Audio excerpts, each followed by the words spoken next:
We have a very dominant utility, which you all know about in the state, that really keeps us from moving Virginia forward on a lot of fronts. Energy efficiency, renewable energy, and things like that. Can everybody hear me? I have a habit of not putting this thing close enough to my face.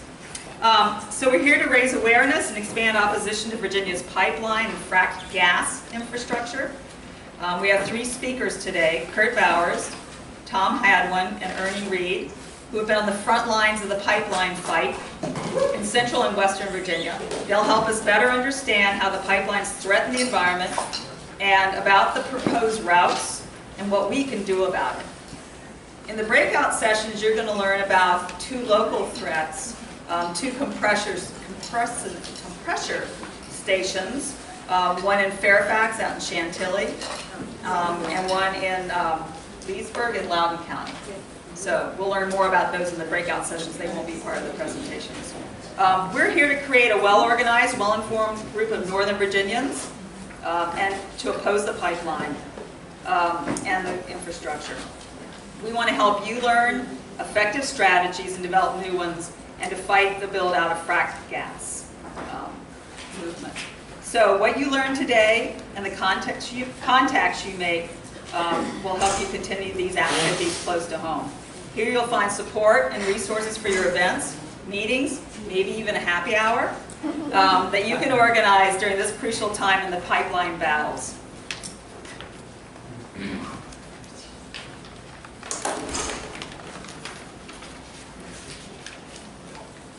We're all part of a growing community. There's a lot of awareness in Virginia now, more and more every day, about the build-out of fossil-fueled infrastructure. This is exciting. People are energized. People want to fight this. Let's get down to the pipeline's story and learn how we as citizens can make an impact. There's power in numbers, and we can be very powerful. I want to introduce Kelsey Crane, and for Kelsey to recognize the groups working together to present this event. She'll also tell us about our breakout sessions from 11:30 to 12:30. Kelsey is Conservation Program Coordinator for the Virginia chapter of the Sierra Club. She organizes Northern Virginians in the Climate Action Campaign. Prior to working for the Sierra Club, Kelsey worked to build the youth environmental movement in the Southeast and create a positive political action on climate change. Kelsey, here you go.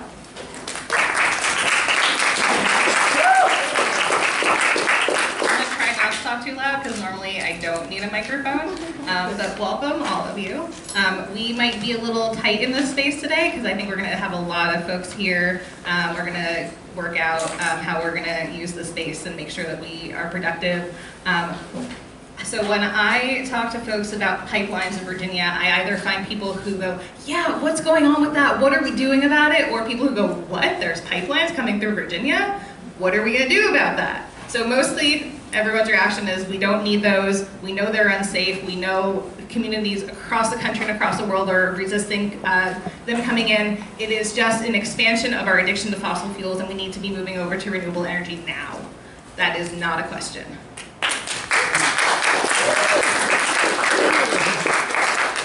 So we're seeing really amazing pipeline fights happening all over the country. I really appreciate everyone who is involved with putting this event together today. Do you all mind standing up? Everyone? Yeah. Yay! So we had support from 350 Loudoun, 350 Fairfax, our Sierra Club's pipeline campaign, Friends of Nelson, Wild Virginia, Friends of Shenandoah, Faith Alliance for Climate Solutions. Who am I forgetting? I am definitely forgetting folks. Fairfax Climate Action. We had a lot of support all around for this event. Our local groups for the Sierra Club, the Great Falls group and the Mount Vernon group are both here. So if you want to learn a little bit more about how to get involved with those groups locally on all of the issues the Sierra Club tackles, you'll have an opportunity to do that today. But I wanted to just make sure you all are aware, do a couple little housekeeping things. We have our agenda on a flip chart page behind the sign-in table, so that'll be up all day if you wanted to see where we're at. We do have a planned 15-minute break from 11:15 to 11:30. Definitely plan on using that time and try to get back here by 11:30 if you go run out to the bathroom or stretch your legs. But we're going to have a couple speakers run through what's happening with the pipelines in Virginia. I'll introduce a little bit of kind of breakdown and condense the strategy of how we're approaching this pipeline resistance and what breakout groups we're going to have, and then give you all an opportunity to take that little break, think about what group you might want to sit with for where you want to take action, and then we'll come back and we'll have an hour to do those breakout groups. There'll be a conversation about what are we going to do around this area, what can we start taking action, and you'll see there are a lot of the blank flip chart pages around the room.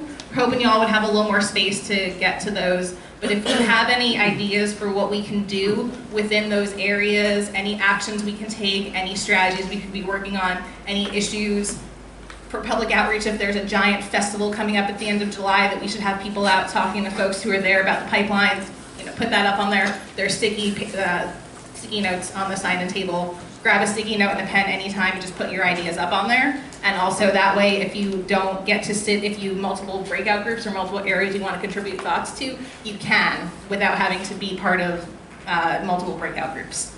So it'll be a hard decision when you get there. We've got 6 or 7 groups for you to go into that'll focus on different areas, the compressor stations, letters to the editor and media outreach, public outreach, how we can collect petitions and get the work and reach DEQ and FERC who are making some decisions about the pipelines, how we can take local action to approach the compressor stations, and how we can plan some demonstrations and direct actions together so that you all can get plugged into and keep taking action after today. We're not just going to talk about the pipelines, we're going to talk about how we actually are going to work together and work as a community to resist them and to oppose them and get started planning those actions.